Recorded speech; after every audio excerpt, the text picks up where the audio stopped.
Tour announcement starts now. What up, everybody? It's Sam. I just want to say, first of all, thank you all for coming out to my tour so far. It's really been so nice to see you all.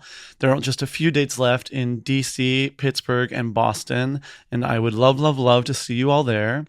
And on top of it all, I've just added 2 final dates. One in Los Angeles on September 15th, and then one in New York City on September 19th, where I will be filming this hour. So I'm so excited. This is my first time filming a special, and I cannot wait. So I would love to see you all there at my debut special taping at the Bell House, home away from home. And did I mention George is also on tour right now? So he is in Los Angeles, East Hampton, Brooklyn, Chicago, Boston, Philly, Pittsburgh, Sacramento, San Francisco, Toronto, Seattle, and Washington, D.C. He is doing a brand new hour, which I'm personally very excited to see. So get tickets to that, and please, please, please come out to the LA and New York shows. This is the final time I'll do this hour, and it's going to be so special. Okay. Love you. Enjoy the episode. Bye. Podcast starts now. Wow, wow, wow, wow, wow. Here we are in New York City for our last recording of this little trip. 4:26 p.m. on a Friday, folks. Hello, and we're feeling it. And it's Summer Friday, and by that I mean I'm wearing shorts. And I am too, and you've been wearing shorts every day. That's true, and the Boston won't allow you to wear shorts on camera, but here you are. Wearing shorts to me is one of the most stressful. Wearing shorts on camera or on stage is one of those things that, to me, I'm like, wow, I'm Courtney Love, like at her lowest, like getting on stage, lipstick smeared, sort of like trying to stage dive, but accidentally like falling on the floor. And I say that with love. She's on my mind fresh because Hole just announced they're re-releasing vinyls for their 3 albums. So all of that is said with love, but you know, we can all picture what I'm describing. Of course. And I'm giving a little show. I'm wearing the shortest shorts I have. But then you're also wearing an Oxford shirt on top. You're saying party in the bottom, business on top. It's true. You asked me a really personal question before we started recording, which was, what have you been up to today? I noticed that you shut down immediately. That was so scary to me because, of course, I woke up really late. Were you But out then late I went to my night? stores. And then I was like, what are your stores? And then you shut down yet again. Suddenly I was under Double arrest. shut down. Suddenly this was my and I was deposition. like, oh, maybe he's going to some like really inappropriate stores. Then come to learn they're just thrift stores in Williamsburg. Sort of the stores any young, fashionable person might visit when they are visiting New York City from LA. I have to go to my stores. I go to the same 3 every time. You don't want to, you're going to gatekeep? I'm going to gatekeep. Okay. And I didn't find anything I wanted. There's nothing for me here. Well, there's no clothing anywhere. That's good. They run out of clothes. We have no more. So I'm back to a place where I'm like clothing swaps only. I'm going shopping in Matthew's closet, nowhere else. Wow, that's nice. I'm just like, you guys are what's the same size? Point? Okay, first of all, relax. No, we're not the same size. And in fact, because I am larger, oftentimes he gets my hand-me-downs, and then I'm losing all this clothing, and he's gaining all this clothing. That's so unfair. But I've realized he has some things that are oversized for him. These shorts are his. Oh, they look great. I took them. I said, these look much better on me because they fit me. Yeah. And my entire ass isn't hanging out of them. It's amazing to be the one who inherits the clothes. Well, yes, I can imagine. Should we have a lot of calls. Thank you all for calling in. Thank you all for calling in. I'm incredibly grateful for all the calls, and if I was less tired and just beat from this week, I would be getting emotional and thanking everyone, but I'm literally white knuckling it. I'm saying, can I get through the next hour? But I'm so grateful for all the calls we got. I would say too many. Too many. And I got to say, folks, when you're calling in, say what you want immediately because I'm skipping. If I'm listening for 45 seconds and you haven't gotten to the question, I'm saying next. Brevity is key. It's really, it's true. And I have been on the other side of things. You know, when you send, let's say, a cover letter or whatever, and you're like, I have to create a narrative, and this is my introduction. These are my 3-body paragraphs. No. Just First say, sentence. I would like to work at Facebook. Age, sex, location. So should we kick it off? I think let's do it. Okay, great. Hi, Sam and George. My name's Anna. I love the pod. I wanted to ask your thoughts on signage and straight people for, like, life events. I'm a straight person myself, shockingly enough, but I feel like I get such a revulsion to seeing people post, like, when they buy a house and it's like they have to have a sign in that heinous sort of cursive font that's like, first home, or we signed and got the key, or whatever. And like, similarly, when they, like, when a bride says yes to the dress and she has to like take a picture with a sign that says like, said yes to the dress, and always in that cursive font. I know you know what I'm talking about. When they have babies, a stork out front. Just let me know your thoughts on this. I feel like it's encroaching into more and more territories in life. Everything needs a sign. Okay, love you guys. Can't wait to hear your thoughts. Bye. This is so true. Let's start there. That part. This say that, mama. I have a theory. Please. Okay, so here's my theory. I think it used to be that life followed this very set series of chapters. And I think as the world has progressed, as there's a more varied way of doing things, as people are getting married, you know, older, or having or not having kids, or getting divorced and getting remarried, as everything is sort of like as people are gay now, and they're actually potentially on a completely different path. So basically, it used to be you didn't need signs. It used to be it was implied. You're married. You're 27? Yeah, you're married. Exactly. If anything, you needed a sign to be like, I'm still single. Yeah, I'm weird. Right. So basically the signs are sort of someone being like, remember, like, look, I did this. It's like, it's a thirst for signposts that used to be invisible that everyone accepted, but now you actually need an explicit sign to Well, now you used to have to have a sign that said I'm weird. Right. Now you have to have a sign that says I'm normal. That's correct. I'm still on the path. Wow, this is genius, because so it used to be, and get ready for this. It used to be, if you were weird, you would have a little patch on your denim jacket that said Iron Maiden. Yeah, freak. Right. Now that's actually corny. Like that, the default is everyone's a freak. Mm-hmm. And if you're normal, you have a sign that says just married. There's also like, obviously social media has ruined all of us, but like people didn't know how to get sort of commercialize life. Mm-hmm. And then the signs have made it so it's like, treat having a kid as if I got a new job. Right. Think of it like an achievement. Whereas it used to just be like standard. And speaking of social media, you know what it is? It's like Facebook used to have options where you're like, so-and-so got married. And that was that was digital signage that would exist on your timeline. Right. But now everyone's off Facebook. Image-based. Instagram doesn't have that kind of thing. It's image-based, and it's not a linear line that you're following. So you have to sort of put the signage on yourself. You have to say, hold on, stop scrolling, because I am pregnant. Yes. I would add to this whole story also something that I'm seeing a lot, which is as a baby grows up, every month, photo shoot, next to block letters that say 4 months. Yes. And it's a little baby, and it's, it's 4 months old, it's 5 months old, it's 6 months old. Do you think we'd be doing this if we didn't have, stand-up comedy shows to promote? Well, that's the big question, of course. I would like to think that if I didn't have stand-up shows to promote, I would not be on social media at all, and I would be living a really fulfilled life of literature, baking, documentaries, both making them and consuming them, having brunches with friends, getting into memberships at theaters, and walking along the beach. Yeah, so if you are going to post, first house, homeowners, maybe instead go for a beautiful walk through the woods. I'm also a little bit like, how about leave a little mystery?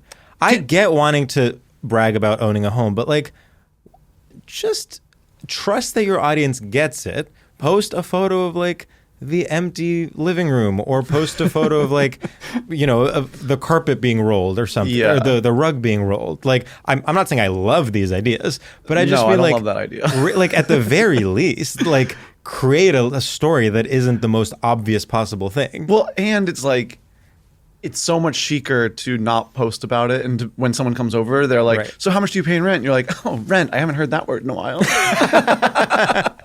Right, exactly. Just like it's much more chic to be like, my son just graduated college, and everyone's like, I didn't know you had one. And you're like, 22 years I've had ago. one the whole time. Yeah, the whole time. This is like when people post about making a movie, they post like every second of it. You And it's can't like, do that. Can you just post when it's out? Yeah. Enough. Next call. Hi, George and Sam. This is Emily calling. I want to return to the era of earnestness bonanza with an earnest question, which is, when you die, what do you want done to your body? Do you want to be cremated? Do you want to be buried in a cemetery? And along those lines, can you rank what we do with corpses on a scale of gay to straight? The three that I most have in mind are cremation, burial, and then that bullshit where they say they're going to put you in the bottom of a tree. Right. But I would love to hear your thoughts. If you have other ideas on what we do with bodies, that would be great. But there's nothing more earnest than death, and I'd love to hear your thoughts. All right, bye, guys. Amazing question. Obviously. First of all, of course, I want to be buried whole body because Same. I've always wanted to be discovered later. Well, in what way would you like to be discovered? In like 2,000 years, I want them to discover me and be like, wow, this is what humans looked like back then. Like, But so imagine I'm frozen. so you want to be frozen? Okay, I'm not frozen. I'm like accidental frozen. Like I'm buried normal, right? But then it's like a crazy snowstorm comes. Where only you get frozen. Pretty much. Okay. And for like a long time, like a new ice age. But the ice age would have to begin the second you die. Otherwise, it would be just bones. Yes, I am aware. Okay, so you want to be buried, and then within, let's say, 2 weeks, you want a new ice age to happen, and you want it to happen specifically in such a way, in such a targeted way, where Yeah. you freeze, but not everyone else around you in the big grave site. I've always wanted to be rediscovered.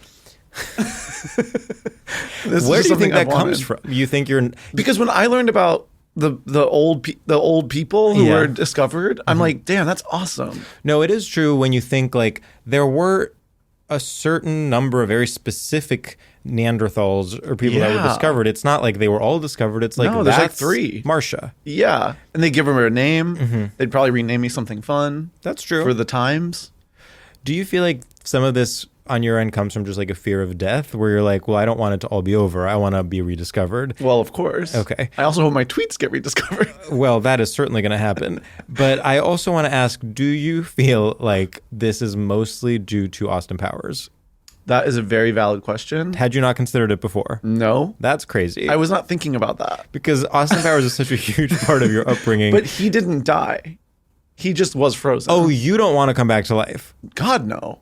You don't want to like relearn kind of like, oh my God, what are all the albums I missed? No, like, what are no, people no, no. wearing now? There'd be way too much to catch up on. So you don't even want the glory of being aware of the fact that you're being No. rediscovered. I want it to be my body. My choice. They find me. Yeah. And they're like, wow, this is what they looked like. I see. And they'll like they'll like look at my fingers and be like, oh, interesting. Well, what's interesting about that is then anything you might be insecure about, which I would not imagine you're insecure about your body specifically. what but should I be insecure let's about? say you are insecure about something about your body. That goes out the window because suddenly you're the default. Of course. Let's say you're insecure about having giant feet or something. Then they discover your body. They're like, this must be what their feet look Every like. person had giant feet. Yes. Well, cool. So how do you Okay, want to gay- be? Gay to straight, cremation, burial, that bullshit where they plant you into a tree. I think, I weirdly think the bullshit in the tree is straighter. I keep going back and forth because, of course, on the one hand, it's queer, kind of like forest nymph type Yeah. thing. But on the other hand, it's straight in the sense that it's so upcycled Pinterest. And you're like kind of believing a scam. Yes, completely. So you're being tricked. So I think that's the straightest. I think cremation is maybe in the middle. And burial is gayest? Because I feel like burial is the straightest because it's the default. And it's like Okay. very kind of, it's like King Tut. Like it's from, that is what everyone has done throughout history. Yeah, no, that's good. To me, cremation feels very much like, I'm gone. Yeah, it's like, don't worry about me. Yeah. I was never even really here. I would say cremation is maybe the most queer, I like that. and tree is in the middle. Okay, Okay, next question. great. Hootie Hoo Glamour Girls. I I was just calling to hopefully have you both ruminate on the phrase going no contact. I'm currently in a lesbian no contact situation, which is as fun as it sounds. And the more I hear myself saying, we've gone no contact, I'm sort of like, what the fuck are you talking about? Where did this come from? Where did this phrasing come from? It feels like productivity culture embedded in breakup culture, or like emotion, in some sort of real emotion. So I just thought it would be, I would love to hear you both talk about it. Is it gay? Is it straight? Is it so lesbian? Where did it come from? All of a sudden everyone can't just not talk to their ex. They have to go no contact. Yeah. Bless this mess. Period. Okay, bye. Oh, I love that. I think the thing is, when it comes to no contact, I always think of it as like parents and children. I know. I don't think of it in terms of breakups. Yeah, I think it maybe started as, well, you know what? I actually don't want to theorize because this is, I'm sure, easily Googleable, and ultimately I'm not about to Google it. Yeah. But I do agree that I usually think of parent-child, but I also have heard of people doing it with their exes, which to me is less alarming. I'll say that. That makes sense to me. It certainly is much more of a huge choice to go no contact with your parent. And sometimes I'm not saying it's not necessary in some cases, but it's definitely like, that's huge. Whereas going no contact with your ex, it's like, okay, congrats. To me, like, no contact is, obviously it's trending. It's like the hottest accessory you can have right now is a no contact relationship with someone. Correct. And yes, go ahead. But I'm sort of like, what? Like, we're going to look back on no contact with shame. I have to say, I know that one of my things is like immediately if something is like a social media native thing, I immediately just don't trust it and discount it completely. Yeah. And that is kind of how I feel about this, which I understand is like rude to people who have had this experience. Yeah. But I'm kind of like, I learned about no contact from one of those like, you know, New York Times style articles that are like interviewing various TikTokers. Yeah. And immediately I'm going to be suspicious. Of course. Of what that is promoting. To me, it's trying to like... I'm like, someone's profiting. I know there is some fake psychologist that has written a book.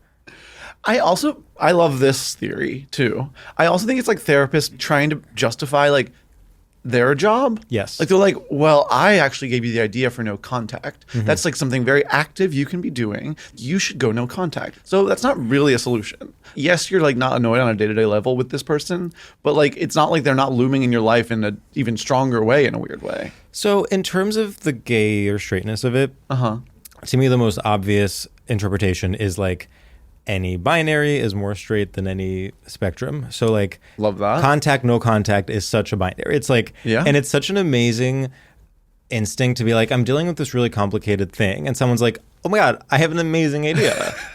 Stop dealing with it. Exactly. It's very like, have you considered being happy? Yeah. It's like, well, that doesn't fix it. Mm-hmm. I don't know what to, the thing is there's no solution.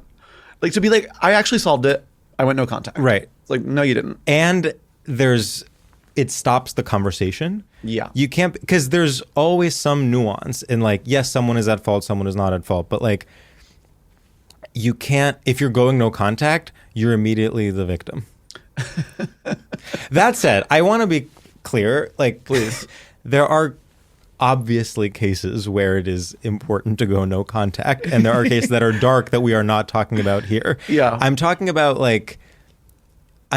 no contact as a trend, versus as like a legitimate option someone in a difficult situation has. It kind of reminds me of like almost language around coming out, where it's like you need to like talk about coming out and you need to have this language, but like some people are taking it and using it to be like, well, I'm coming out as a neat freak. And it's like, it's like, right, that's not coming out. Like, yeah, you know what else reminds me of language around sobriety? Yeah, and like there is, I obviously different things work for different people, but there's a model that's like yes or no.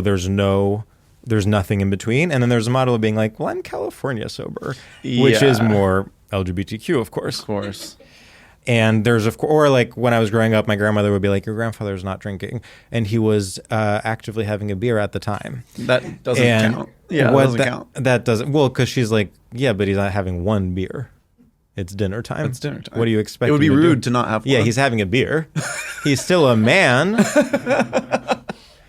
Yeah, do you want me to cut his dick and balls off Jesus too? Christ. Jesus. What are they teaching over there in California?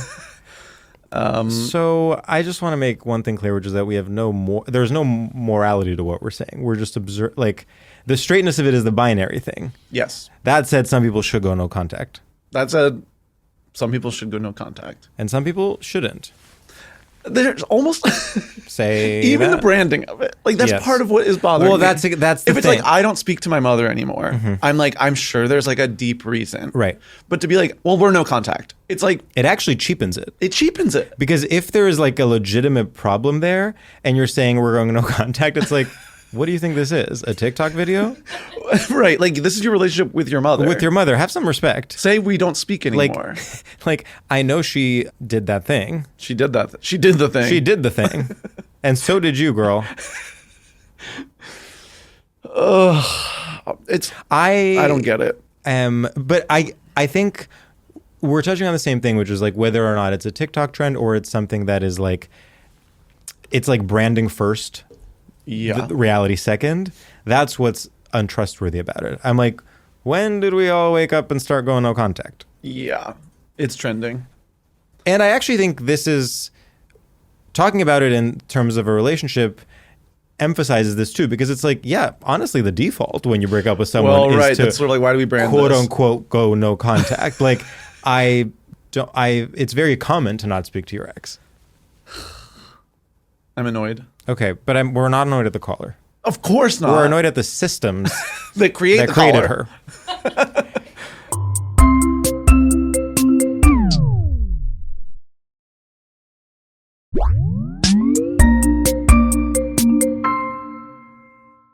Sam, I feel duped.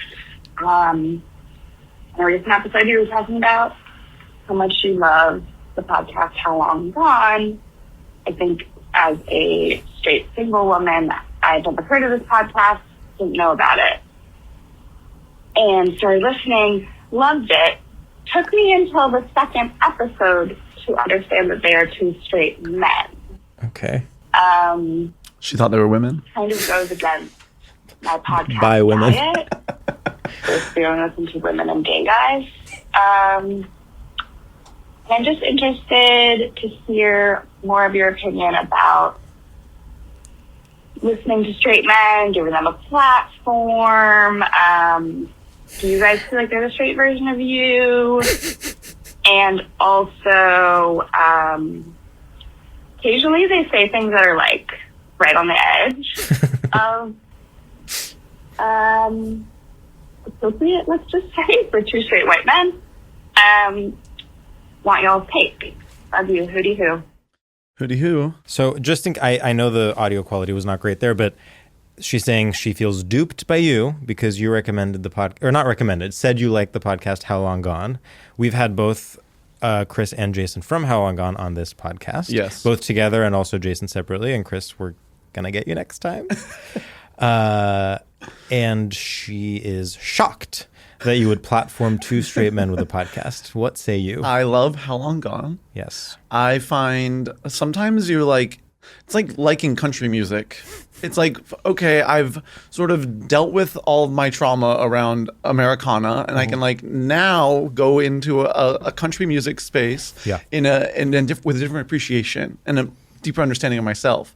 I can now be like, actually, I do want to hear two straight guys talk about the restaurant they went to for 20 minutes. This is how I felt when I became, much like so many other people in our lives, a bandwagon Knicks fan for 1 week. Yeah. Where I was like, this is the best week of my fucking life. to like be like, enough. Like, Yeah. what if I just hung out with straight guys? Enough books.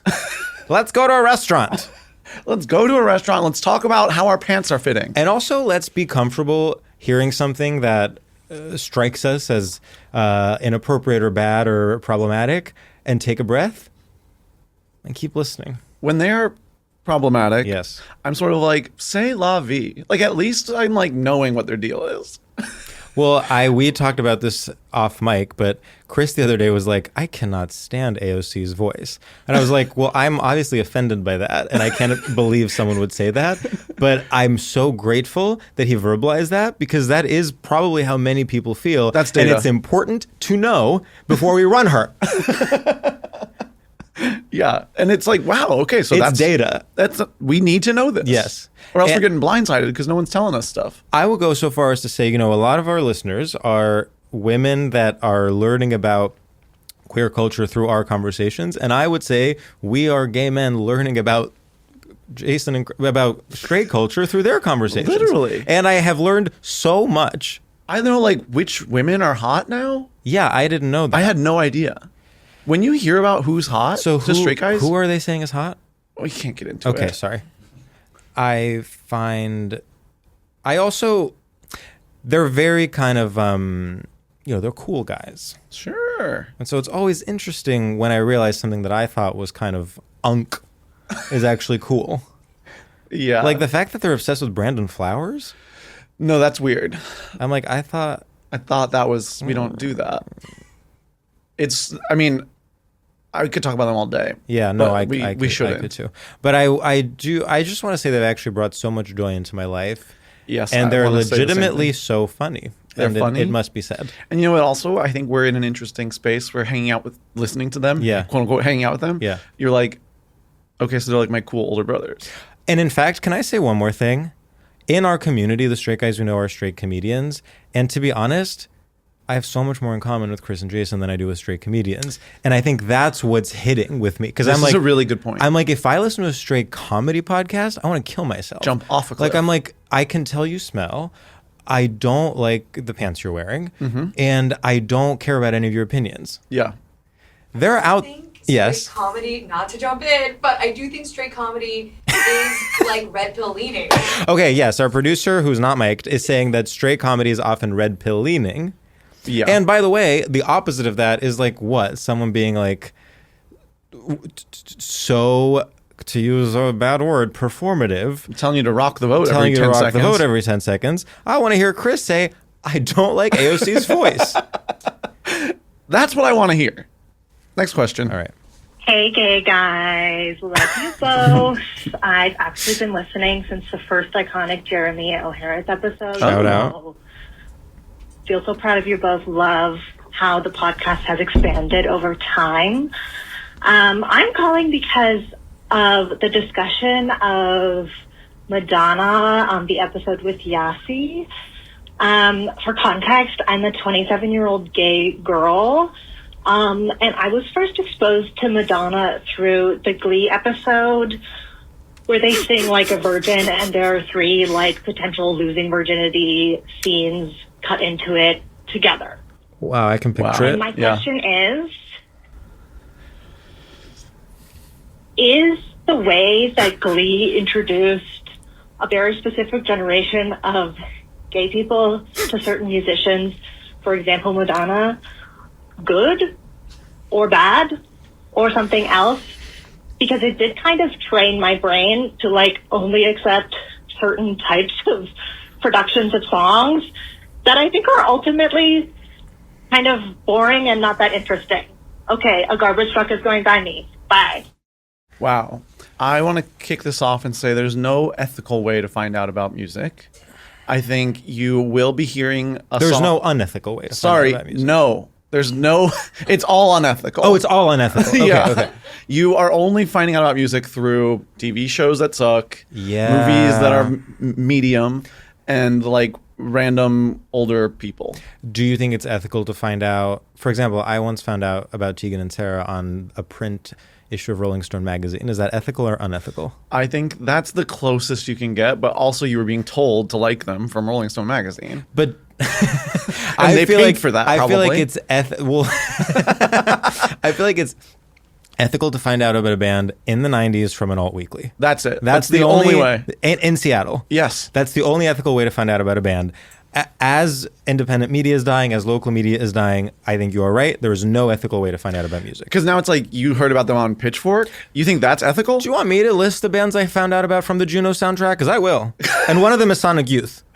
And it's like people being like, Kate Bush, like everyone knows Kate Bush because of Stranger Things now. And it's Yeah. like, that's fine. Yeah, that's good. That's good. If you weren't finding out about Kate Bush on Stranger Things, you'd probably be listening to much worse music. My ass is walking into restaurants in Bushwick, hitting the Shazam button on my phone, Well, of course. saying, what fucking song is this? Oh, it's Massive Attack. Great. I didn't know that. Don't even get me started about the Portis. I discovered Portishead in an Uber.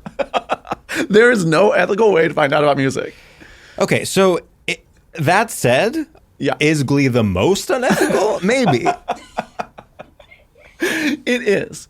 But it was doing a service. I want to say this call really like shook me in a deep way because so Glee came out I remember when I was a freshman in college. So Yeah. I was still impressionable and young, but like I knew who Madonna was. Like I wasn't young enough that I was discovering like major artists. And it really made me realize, like if only I had been 5 years younger even, Yeah. it would have been a defining TV show of my youth. And I think I know that Glee has a big fandom, but I had never realized that element of it. Like it's what I love the 80s was for us. Totally. That's what I was going to say. Like it's what VH1 was for us. Which, when people say open the schools in a joking tone, that is sort of the thing. We need these shows again because there's no way to learn about old cultures except for like TikTok.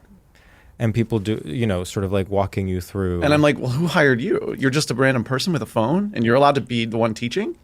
Yeah. That's not right. This needs to be gatekept. Yeah, it needs to be, Chelsea Peretti talking on VH1. Literally. I remember one time I was watching I Love the 80s. Was Twin Peaks 80s or 90s? 90s, I think. I Love the 90s. And some like If I'm wrong, don't kill me. comedian, but if this is someone that I've since become friends with, apologies, I don't remember who it was. But she was like, the Twin Peaks referred to Lara Flynn Boyle's shoulders because she was so skinny. It's something like that. That was the basis of the joke. I'm sure it was like better said. And that was my first time hearing the phrase Twin Peaks. Whoa. And then I was like, oh, it must have been kind of like a shitty soap opera that some actress was in. Like I didn't realize it was like an important show that I should know. Yeah. No, I so love that's that worse show. probably than finding out about Madonna on Glee. Possibly true. What is the legacy of Glee? I think it's a really powerful legacy, actually. I think it's one of those shows that is so genuinely stupid, but you can't help but be like brought into it. Like, Ryan Murphy is a genius. He's a genius. And it's like, I wish that weren't true. No, I would kill for that to not be true. But it just is true. If someone ran on the platform, if I become president, Ryan Murphy will no longer be a genius. I would vote for that person. Yeah. But there's no way around it. He's a genius. And also, I think I have not watched most of Glee, and the parts that I have watched, I certainly have not rewatched. Yeah. I would say I probably watched the first 2 seasons, if I'm being honest. I definitely watched season 1. Yeah. From what I remember, yes, it's stupid in its own way, but it also is so self-aware and so camp, and a lot of the acting is very good. And I think compared to so many other shows that you could have watched at an impressionable age, it's pretty good. It's pretty good. Whatever. Should we move on? Yeah. I've got nothing else to say about Glee. Yeah, no, I get it. It's tough because, there's a lot of pop culture happening right now, but this is going to come out in like 2 months. And I wanted to talk more about Madonna, but like it will be so irrelevant by the time this comes out. It won't be irrelevant. She's always relevant. I want to say, well, yes, she's timeless. I will say it's interesting to do Like a Virgin with a montage of people losing their virginity. To make it so literal. Well, that's Ryan Murphy. That is Ryan Murphy. That's why it works. Yeah, that's why it works. Don't mess with perfection. Hi, Sam and George. I was wondering if there is any particular pop star that you think could really benefit from a rebrand, and what that rebrand would really look like to you guys to be more successful. That's all. Yeah, I guess I would say Nicki Minaj. Yeah, maybe if she lived out for a couple she years. should vote Democrat. and say, sorry, I was weird for a while. If Nicki Minaj said, sorry, I was weird for a while, and then just randomly endorsed Joe Biden, I'd be like, welcome back, queen. Yeah, I'd be like, wrong time, but it still works, I guess. Yeah. But your heart's in the right place. I mean, this obviously brings up like who is in need of help, which obviously brings up Katy Perry. And I wake up every day and I'm like, what can we do? What can I be doing to both save democracy and turn it all around for Katy Perry? Well, those are tied. they're linked together forever. And I don't know what the answer is. Part of me is like, which I think is part of what she's going through, is I'm like, maybe you're a singer-songwriter. Like, maybe you just have an acoustic guitar and everything's different. Maybe, like, I don't know the answer. I'm going to be honest with you. I don't think that's it.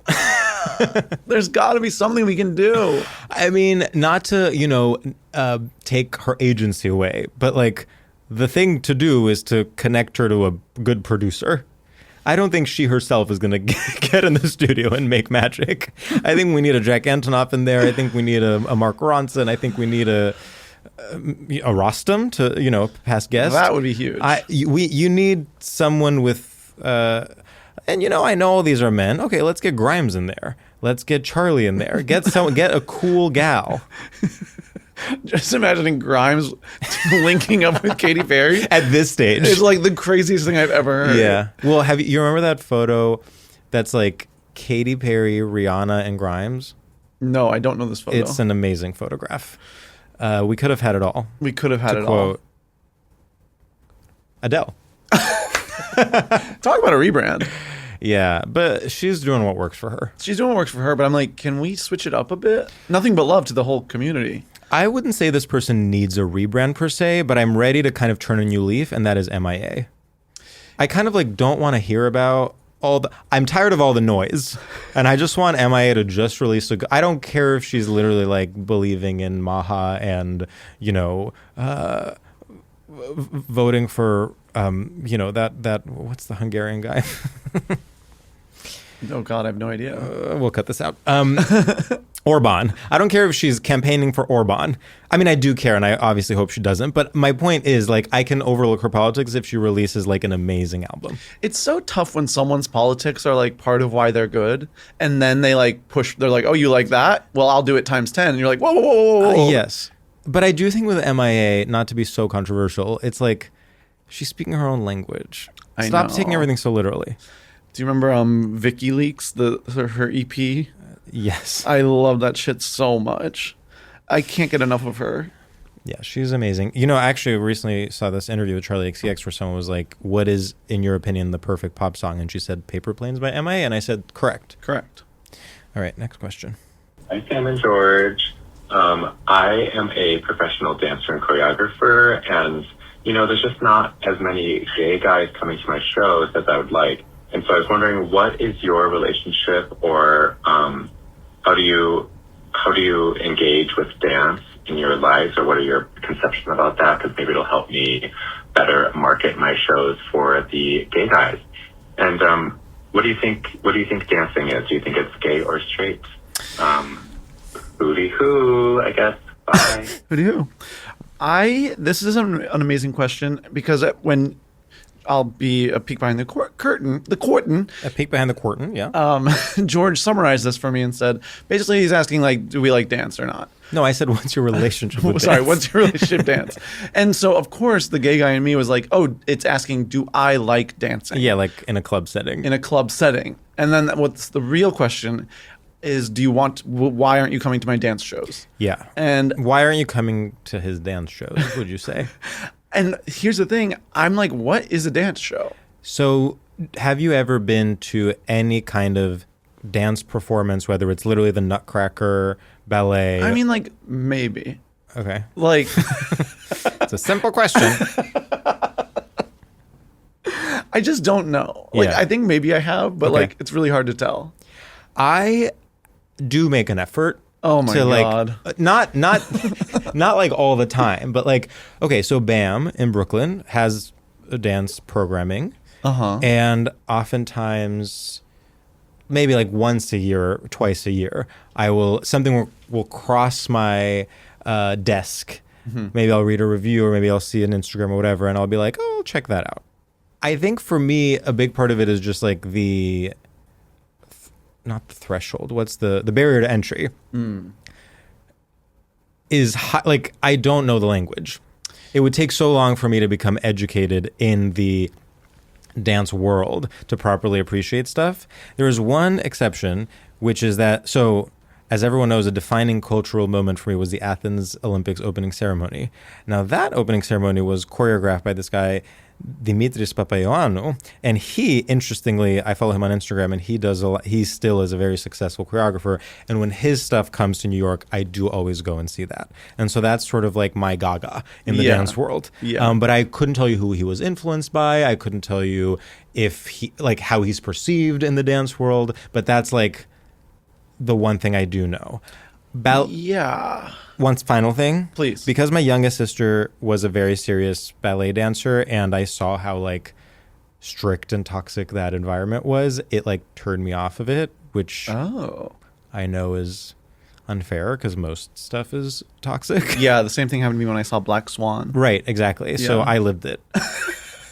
So I, generally speaking, like don't go to see ballet, which I know is unfair to the ballet community. But of course, I mean, they're suffering. Yeah, they're suffering, and I'm not even supporting them. Yeah, we need to try to free them. I guess I want to say I appreciate dance, and I think it's more like if today, if you woke up and you're like, I want to go to a comedy show, it's like, how would you know which one's the good one? Exactly. And so that is sort of the interesting thing. Like, I actually think I would like a dance show more than I would like sort of a live orchestra show. Like, I would much rather see bodies move amazingly. But well, I will say the one thing with comedy is like you actually probably would know where to start, because you'd be like, okay, like what Netflix specials do I like? I'll look up that comedian and go there. But with dance, you don't even get that, because the only famous choreographer is the woman from Making the Band. Oh. I don't know what she's up to. Oh, and also, of course, the Pussycat Dolls. Right, of course. I mean, that's a dance show. That's true. In that sense, I've seen many dance shows. I saw Lady Gaga at MetLife. Yes, that was a great dance show. I saw Madonna Celebration Tour. I saw Kylie Minogue. That was a great dance show. Addison Rae. I saw Addison Rae. That was an amazing dance show. Yeah. But that's true, though.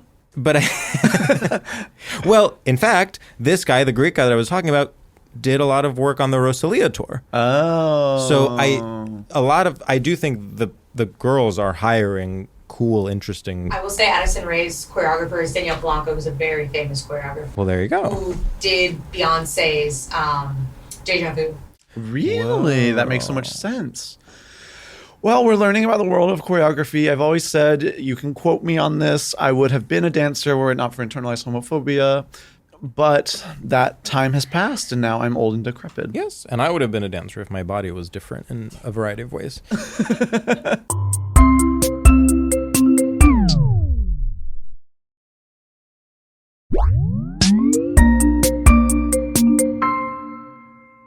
Hello. Hey, gay guys. I was wondering if you could address the relationship between queerness and being random.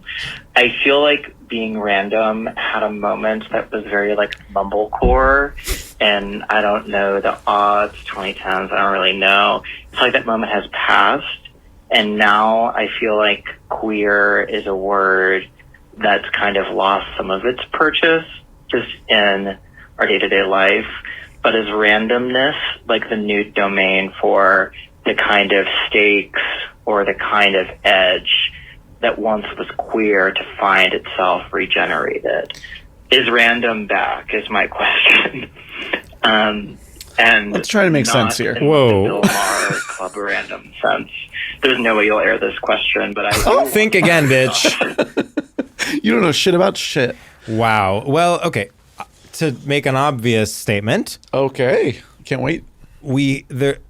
Many years ago, we have an episode where the guests were Matt Rogers and Bowen Yang, and their straight topic was awkwardness and randomness. Mm-hmm. And I can't remember the exact argument being made, but I think overall we were arguing that awkwardness and randomness were like defining, sort of made up a defining ethos of the like 2000s and early 2010s. Yeah. To me, something that is so emblematic of this is like Napoleon Dynamite. Of course. Like the Yes. entirety of Napoleon Dynamite is things are awkward and things are random, and that's where the humor comes from. Yeah. I think Austin Powers going mole, mole is awkward and random. I think Twee is awkward and random. I think Zooey Deschanel is awkward and random. I think that... I'm stuck on mole. Do you not agree? I just think it's such a relatable thing. It was the most grounded joke in the whole film.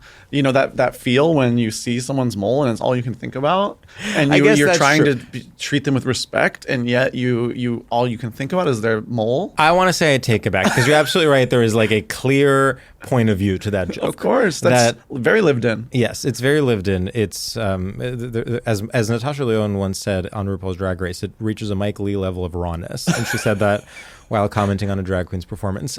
Wow, that's amazing. But I think Napoleon Dynamite. I think like so much indie music was like this. I think it's cyclical. I think awkwardness and randomness is very much going to come back soon because it's been a while. And like I think the original awkwardness randomness was like a sort of birthed out of like YouTube culture starting. Andy Milonakis, sort of like diabetes remix, like that type of thing. And now it's like we all got sick of it. We were like, wait, we're adults now. Yes. And then now there's the new batch of youth, and they're doing it on TikTok, and things are deeply awkward and random on TikTok. And I think it's like gonna be in film soon. Interesting. It's my big take. I'm all in. It's based in nothing. I can say whatever I fucking want here. It's our podcast, bitch. It's based in no evidence. I'm not providing any resources. I'm just saying. And that's kind of the foundation of awkwardness and randomness, is just saying something. You can just say anything. I want to say one thing, which is oftentimes I find myself being like, that's awkward, that's random, but it's not intentional, and no one else is saying it's awkward and random. Well, and sometimes something is awkward out. and random. Yeah. Like sometimes it's the only way to describe something. Yeah. I don't think that's bad. You know, I have this memory of being in college, and like I had this group of friends that I ended up basically abandoning because I felt like I had transcended their usefulness. Yeah. And You just use people. their defining trait was that anytime something was like challenging in any way, they would just be like, "Oh God, that's weird." And I remember when I'm like, sit with it. Like, yes, something being weird is the first stage of it being interesting. You mean like media? Like Yes, they'd watch like- a show and yes, be like, exactly. it's weird. Yeah. Glee is weird. Yeah. Yeah, it's like Lee's word. No, it's not. It's genius. Sit with it. Sit with it. But I do think identifying some, yes, I agree with you that sometimes things are awkward and things are random, but I think saying like, that's awkward, that's random, that is a defensiveness where you don't want to actually investigate what it is that's making your brain feel bad. Yeah. You know what I mean? Yes. I would go so far as to say that's what happened with Donald Trump. He got out there and he started speaking, and all the libs said, oh, he is so random. Actually, he's part of a rich history of injustice and hate speech in this society. That's right. So if you actually took a second and analyzed it, then and stopped thinking like, oh, that's so random, maybe he'll go away and we'll go back to normal again, we'd be in a very different place right now.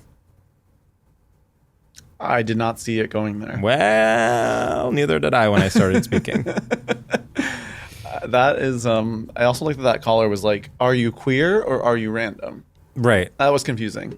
Well, I do think we kind of didn't answer the concern of the caller, which is like, what is the relationship between queerness and randomness? Which I do think,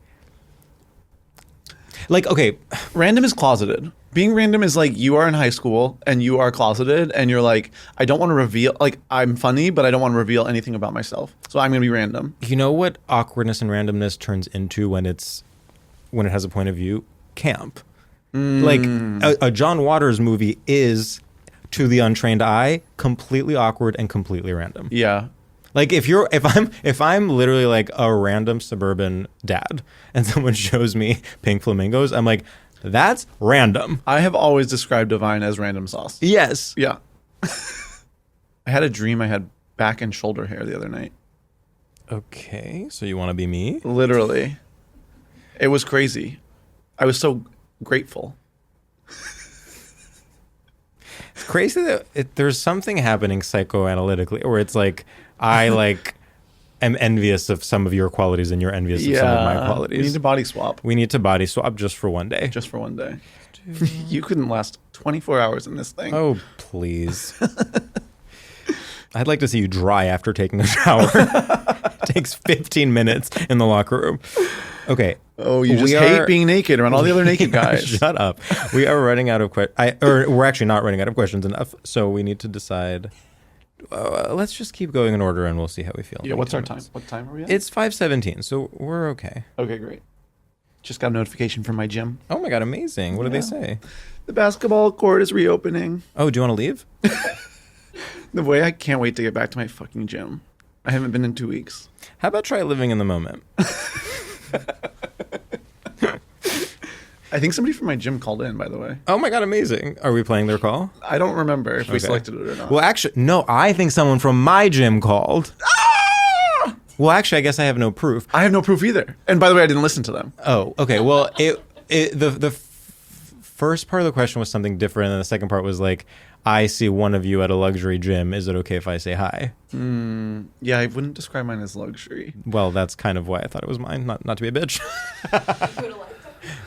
Mine's like man of the people. It's like community building, that type of thing. Hey guys, I'm calling in because I have this sort of like working theory that part of the reason that actors are so like insufferable to deal with, like bordering on impossible, is that actors, like if there was a graph where the x-axis was like high ego versus low ego and the y-axis was secure versus insecure, they would be like all the way in high ego but insecure. And I think people kind of like think those two things are the same, but they're not, because actors like think they're the most incredible people who have ever walked the earth, but also feel like their place in their social and professional strata is like constantly insecure and under threat. Whereas like a good comedian should be kind of like low ego quadrant, but very secure quadrant. Like you kind of think you're a piece of shit, but you still kind of feel secure, like you're just getting up and like presenting that piece of shit dumb to people. Okay, Sure, anyway, I yes. just wanted to see what you thought of this theory and whether you had any thoughts on like where other careers or types of people would fall on this quadrant graph. Okay, love you. Bye. This is so smart. I think this is one of the most genius things I've ever heard. Because mostly to get to the bottom of an actor's brain is like one of the scariest things you can do. And to hear it so simply put, I'm really impressed. Because have you seen an actor like be given like horrible text? They treat it as if it's good text. Like they don't even go like, this sucks. Well, I was, I think, telling you this story. Michael Cruz Kane told me that he was in some sort of like workshop environment, and half of the actors were improvisers and half of the actors were like professionally trained actors for whatever reason. And he said that they would get to a bad line in the script and the improvisers would change it because their instinct is like, let's make this, let's like make this better. Let's make this funnier. And the actors would say it, but make it better via their performance. Like the actors would turn it into a good line without changing the words. It is so weird. I wish I had that at all. Me reading any script, this sucks, this sucks, this sucks. Yeah. I'm not going to say that, I'm not going to say that. Not I'm not only gonna say that, but then I'm reading it in a way that's mocking the bad writing. Literally. Because that sometimes is what comedic acting is. Yeah. So I struggle with actors so much because on the one hand, I have no respect for them, but on the other hand, I actually think what they do is the single most difficult thing I can ever imagine. I go back and forth in such huge ways. I'm like, they should be exterminated. Yes. And then like, they need to be held up as gods. Right. They need to be certainly not part of normal society. Like they need to live in like a different arena. And it's actually so scary to me that the people that we think of as famous and celebrities are actors. Yeah. Because, well, this is your genius joke, of course. Oh, yes. Yeah. Yeah, just like, it must be so difficult being an actor on a press tour because you're being asked all these questions. Meanwhile, the entire time you're literally stupid. It's so good.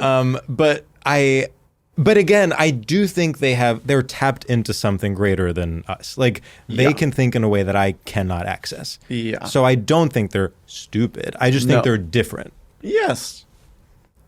And I agree with the whole insecurity thing, which is of course why it's so challenging when they become famous and they become celebs, because then suddenly they're high ego, high security. Yeah. Which is when they become nightmares. Yes. Where do you think musicians stand? See, that's the thing with musicians. It's almost like both. No, it's not high security, but they're like kind of always knowing they can get out of stuff. I feel like musicians, like even when they're stressed out, they're like, well, that's okay. I can crash at my friend's place. Like, I'm like, how'd you know that? I think musicians are definitely, I think they are, well, it depends. Because there's like rock stars, like rappers, like people that are like big personality, you know, let's fucking go. Like I'm, you know, swinging my dick around. That is high ego, high security. Yeah. Like if you're, you know, Mick Jagger, if you're 50 Cent, end of list. Like 50 Cent is not insecure. No. And like, well, you think 50 Cent is insecure? Sometimes I do. That is very interesting. I mean, I think it's one of the most insecure things you can do is to try to project confidence all the time. I guess that's true. Do you think, who's like the biggest rock star ever? Do you think Elvis is insecure? Do you think Bruce Springsteen is Paul insecure? McCartney insecure? I don't think so, genuinely. Yeah, I don't think so either. Do you think Paul McCartney's ever like, I'm nervous? No, not at all. Damn, what would that be like? Or like, but okay, do you think Jay-Z is insecure? Yeah. I think maybe. I think Jay-Z has kind of been aware for the last 20 years that he's not quite culturally where he wants to be. Well, he's sort of in like a weird new space where it's like, what do you do when you're like an older rapper? Yeah. Like this is kind of undefined. Right. Also, your wife's whole fan base hates you. Right. So that's where things get complicated. Yeah. So maybe don't get married if you're a rapper. My tip, don't get married. But like, okay, do you think Nicki Minaj is insecure? Like, does her acting out come from insecurity or does it come from security? She's insecure. She's insecure. Do you think Madonna is insecure? Sometimes I do. It's so complicated, you guys. It's like literally the most complicated. I think Madonna is insecure in the last couple albums, of course, and then the new album is her being secure. She's now secure again. Yeah. Well, what job would you say is like low ego, high security? Doctor? No, they think they're gods. Okay. Low ego, high security. Lawyer? No, they kind of think they're gods too. They think they're gods. Low ego, high security. Engineer? Yeah, engineer. Because engineer, you're taking yourself out of it. And let's face it, you're like nerdy. Yeah, totally. Yeah, I think like civil engineer. Yeah, civil engineer. Low ego, high security. You're like, I suck. Here's a bridge. Yeah, but you're like confident that the bridge is going to hold. You're like, test it. It'll hold. Yeah, okay. And you don't want to be like, it's not like an architect who wants to like get credit for it. High ego. Yeah, high ego, highest ego possible. They're like, I'm an artist. It's like, no, you're not. You're not. And also, again, you haven't worked. There's like 3 architects on Earth. Yeah. And all of them are sexual predators. Okay. Well, that's honestly pointing to something. High ego, high security is when you become a sexual predator. Yes. Yeah. Okay. Although, you know, people often can become sexual predators from being insecure. That's just pitiful. Well, I think both are pitiful.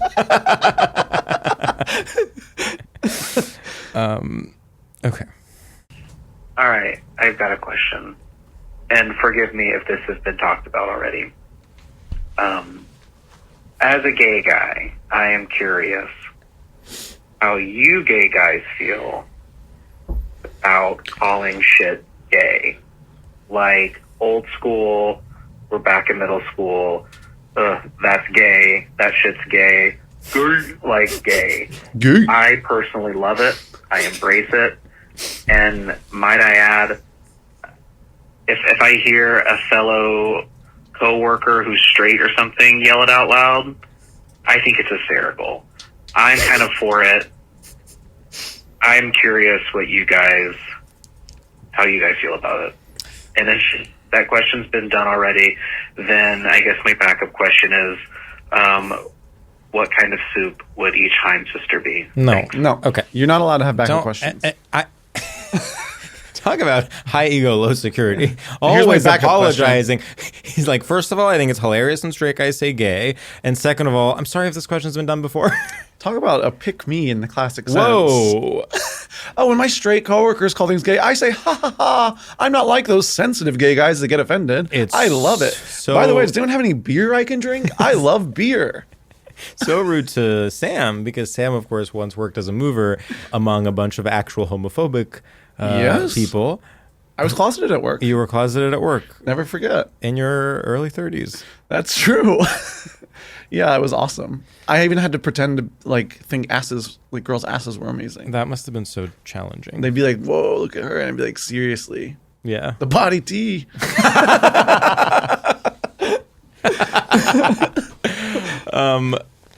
I mean, this is, of course, one of those complicated questions where it's like, yeah, it depends on the context. Yeah. I'm obviously not going to love it if, Ben Shapiro calls something gay. I think it's so, the thing, it's we obviously shouldn't call things gay again. In pejorative, because it's it's funny when a gay guy does it, sure. Because we lived through it or whatever. But, when it's, a straight middle schooler is, being that's gay, that's gay. Yeah, it's yeah. that sucks. It sucks to be on this side and be don't do that. Because I get it, it's funny, R word is back, et cetera, et cetera. But I'm also come on. We actually don't need to do all this again. I know. The whole thing with using a bad word of any kind is it's sort of punk rock because, society is so square and you're doing the thing you're not supposed to do. But guess what? When society is so fucking stupid, then it's we gotta... That's the thing. Yeah, you're not going against the grain by using gay in a derogatory way. We're in a conservative We're in a conservative era, so you're just sort of buying into the conservative era if you're using gay or if you're using the R word or whatever. Yeah. I also, with a lot of these sort of debates, I'm kind of if you think something's funny with your friend group, do it in your friend group. All right. Let's keep it quiet. What makes people crazy is when they're oh, I'm going to get on TV and call and be this person is gay derogatory. And it's okay, well, yes, then you're just looking for trouble. And it also gets lazy in the same way we were talking about the awkward and random stuff. When you're just being that's gay, pejorative, laugh now. It's that's not humor. You're not pointing to something true or real or nuanced. Mm-hmm. You're being lazy. Yeah. Which we never would be. I have never been lazy a day in my life. I've never been lazy a day in my life. Did sleep till 11:30 this morning. Well, you were probably doing a lot of important dream work. Of course. And don't worry, there was still plenty of time to go to my stores. Didn't find anything, though, did ya? Nope. No clothes for me. I mean, I don't want to be a woke scold. I know. It's not, to be clear, I also call things gay derogatory, and I think it's very funny. But, I would be not supportive of a straight coworker doing that. When I worked at the Y and there were a 9-year-old was that's gay. I was whoa. It was we're back? Yeah. I didn't know that. And I don't love it. I'm sort of you're allowed to do that if there's 14 levels of self-awareness. And a 9-year-old doesn't have that yet. They barely have one level of self-awareness. These 9-year-olds today, they're so unself-aware. They're so stupid. They're I love Beyblade. It's that's what you would like. I know. I did recently hear someone legitimately say that's so ghetto. And I was don't do that. We can't be doing this again. Hello. It's also we changed that stuff for a reason. I'm also when I heard that I was have you thought of saying that's so gay instead? That would actually make me feel better. Then we could kind of kiki. Yeah. No, it's freaky. And it's tough. I don't want to be a woke scold. It's fun to be edgy. It just is guess what? That's not what the edgy thing is now. It's just boring. Right. What is the edgy thing, I guess? Standing up for the marginalized. Yeah, I said it. Probably standing up for the marginalized. Probably reading a book. Yes. That's probably the edgiest thing you can do. Yeah. Educating yourself. Buy a Kindle.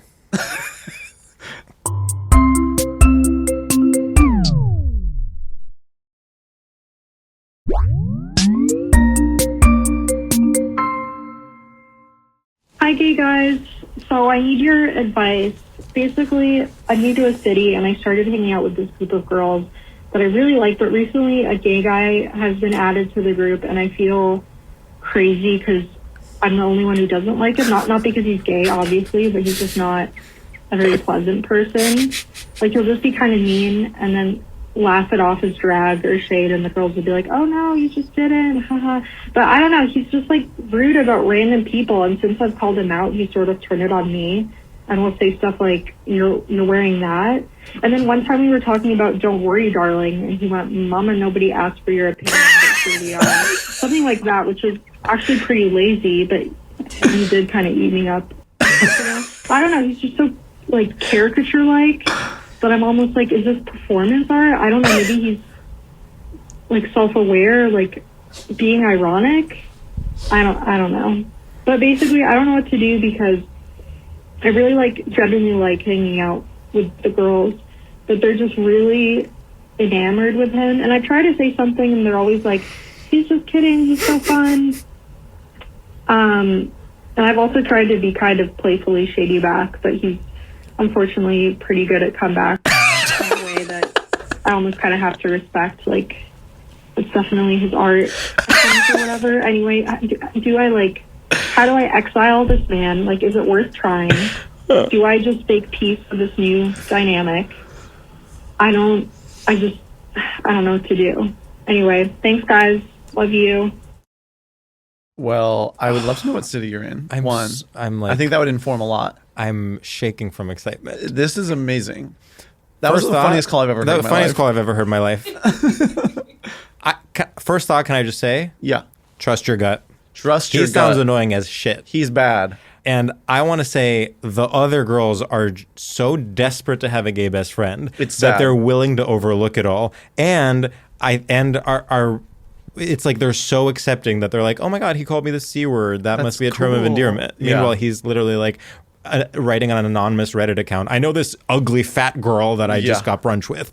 Also, a gay guy who's willing to be the little show for the group of girls. Yeah. That guy is at the bottom of the totem pole in the gay community. He has been rejected from every gay friend group in Atlanta. And he is only able to go places where no one knows gay people. So that when they meet him, they're like, I guess gay guys are like this. Like, he has to be the authority on gay, because if there's any other gay person around, they're going to be like, stop that. It's crazy. I hate this type.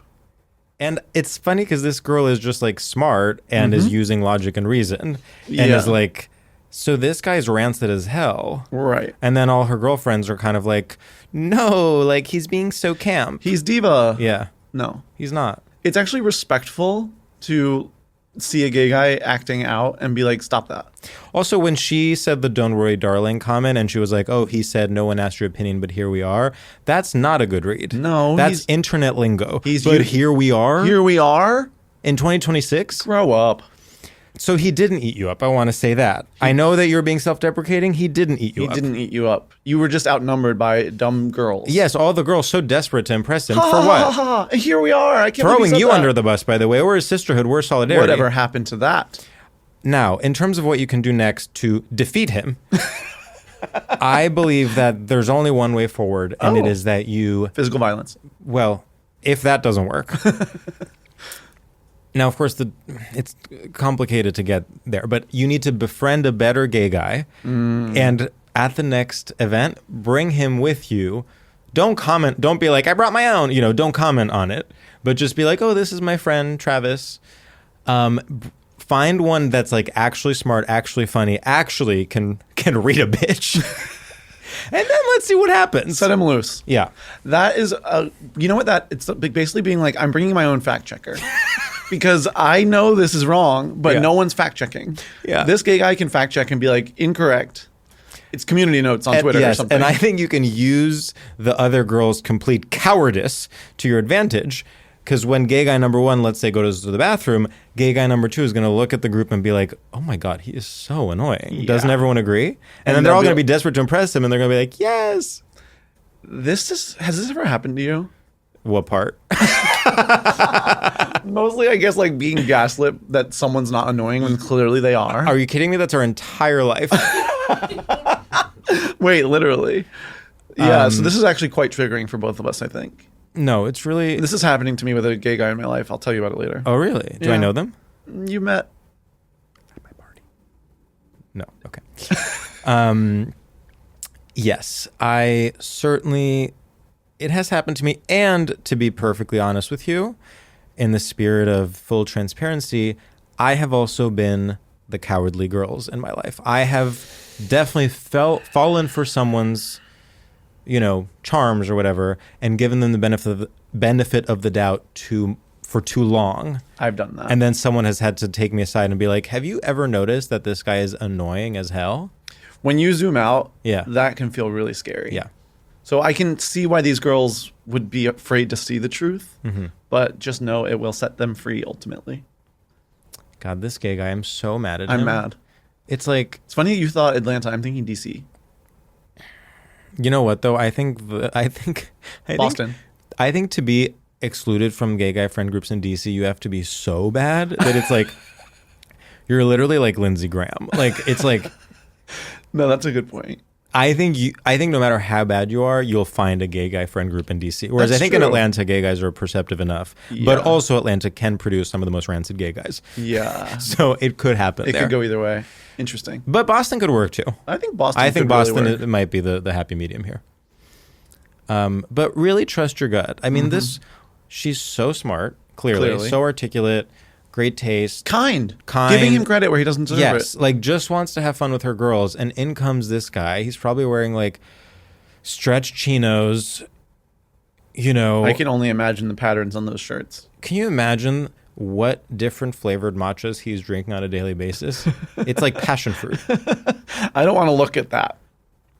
Let's go to the next call. Okay, I'm going to say this call is more than 2 minutes long, so I might stop it early, but it's not because we don't love the caller. It's just because of time constraints. Hi, George and Sam, long-time listener, multiple-time caller. Oh. As of now, I wanted to ask, so my baby brother, he's 16, and he's been out to all of us for a few years now. We are a very progressive family in a very progressive area. That must be nice. Yeah, But can't this imagine. past year, he's been really wanting to get into more like queer history and queer media that's iconic. And so, we've been watching like, right now we're doing film, so we've been watching like The Birdcage and But I'm a Cheerleader, and also just movies that gay people love in general. He really got a kick out of Clueless, but especially George, I know, as you've mentioned multiple times, your father really went on a journey with queer film when you came out. And so I was just wondering, do you guys have any recommendations, most specifically for movies that we should add to the list for him to watch? Yeah, I mean, then she goes on to say, like, nothing too explicit because he's 16, blah, blah. To which I say, he can handle it. You had a great answer to this. My answer to this, I think, like, it's easy, not easy, but I think it's people go for, like, the pretentious and the high things that are known to be very good. But I think you need to watch Queer as Folk, the American version from whenever that was, early 2000s. Late 90s, early 2000s. Are you saying the American version just because like that's the one you're familiar with? I haven't seen I watched the other one. the British one too, and it's also good, but it's like way more dramatic. Yeah. And I think the American one is so the perfect level of like corny and like trying to be dramatic, and like there's like a type of gay culture there that I do think you really need to understand understand where we're at now and why it's so much better. That's okay. Thank you for framing it that way, because my instinct was like, that show scared me when I saw it when I was young, because I was like, I will never fit in gay circles. Yeah. I remember so well the pilot of that show where he hooks up with the older guy, and there's this little twink. He's trying to come out. He hooks up with this older guy, and the older guy scares him so much because he's saying all these terms the twink has never heard of. He's like, are you a top or a bottom? All this stuff. He's clearly like taking charge and being the domineering one. And I'm like, I would be so scared that I'm like, oh, I thought I was entering a community that would accept me, but instead I'm now like a small fish in a big pond. Yeah, he's saying stuff like, do you want to suck cock? Yes, literally. Yeah, he loves to really end the word hard. But you need to, that like corniness. I like more corny. Like I'm even watch the Marco episodes of Degrassi. Yes. Like stuff like that. That's like real cornball is so fun. I completely agree. I would add a couple of things. There are some really great hidden gem like indie gay movies in the 90s, and two that come to mind. Actually, Joel recommended that I watch The Broken Hearts Club. Have you ever seen that? No. Have you seen it, Becca? Yeah, it's like, wait, I'm going to read you the cast, because it's Timothy Oliphant, Zach Braff plays a little like tweaked out twink. Whoa. Billy Porter is in it. It was in 2000, so all of them are very young. Yeah. And then the other movie is Trick. It's like a rom-com about two gay guys, but then one of their best friends is Tori Spelling in the movie. Uh-huh. And both of them are like, it's like indie, like American indie movies pre, Juno and Little Miss Sunshine. Back when it really was like they were made on a shoestring budget and they premiered at Sundance and then everyone forgot about them. Yeah. But I think because of that, because they didn't have they weren't trying to be marketable, there's something very like nostalgic and sort of sweet and simple about them. And I think both, and I think much like with Queer as Folk, you see what things have remained the same. You see what things have changed. And also, Queer as Folk, them going to the same 3 bars every single night. I'm like, I've never seen a more accurate depiction of what it is to be gay. And that's the same with Broken Hearts. Yeah. It's literally like we are going to Exley or Animal. That's it. Mm-hmm. And if we're going anywhere else, it's like, okay, pack a bag. And then if someone complains, you're sort of like, oh, you must be new here. This is what we do. We go to Exley, and then we go to Animal, and then we go back to Exley. Also, just very basic, like, go through the canon of just like cabaret, like famous musicals, like watch Rent. Madonna, like, Truth or Dare. Madonna, Truth or Dare. Paris is Burning, of course. Oh, watch Paris is Burning. You need to watch Paris is Burning. You gotta watch Paris is Burning. I'm sure you've already seen it. Do it early because at some point you're going to be reprimanded for not having seen it. Yeah. It happened to me. Early and often. But The Birdcage is a really good one. Yeah, no, that's amazing. Watch. Okay. Love that. And also, congrats on being progressive and having a gay brother. Awesome. Okay. Hey, gay guys. Love the pod. My question for y'all is, which of the Haim sisters is a bear, who's a twink, and who's an otter? Okay, so which of the Haim sisters is bear, twink, otter? Well, Alana is twink. Yeah. But I think because she's like, look at me, look at me, look at me. Like, I want to be on cam. Yeah. Danielle is otter. And Esty is bear? Yeah. Do you think Esty is bear because she's more likely to use AI?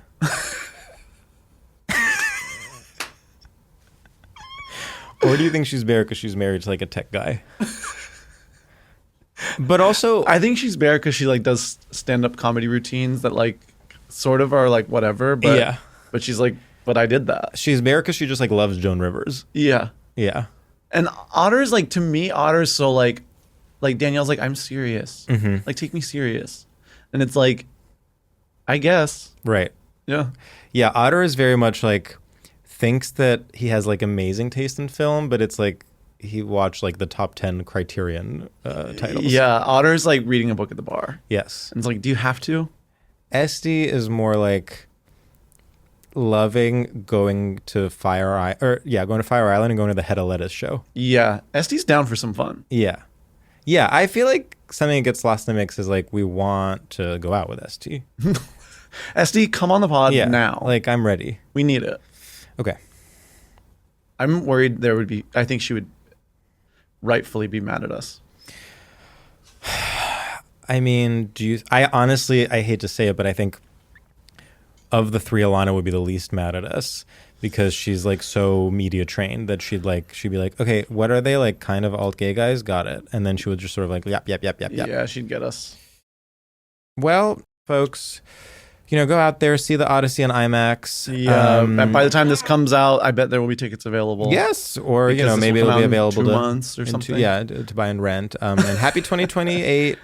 Get out Thank there you and for vote. listening. Get out there and vote. Please always call in with questions. This is like the most questions we've ever gotten from one request, and I just want to say, fills me with warmth and love that we have created such an amazing community. And sorry we mostly took women's calls, but they were better.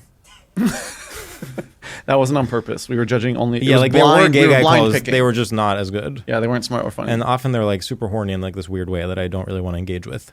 Yeah, so think about that. Anyway, we should go. Bye. Bye. Podcast ends now. StraightioLab is a production by Will Ferrell's Big Money Players and iHeartRadio podcasts. Created and hosted by Sam Taggart and George Civeris. Executive produced by Becca Ramos. Produced by Casey Donahue. Edited and mixed by Lawrence Stumpf. Social video done by Hot Dog Sandwich.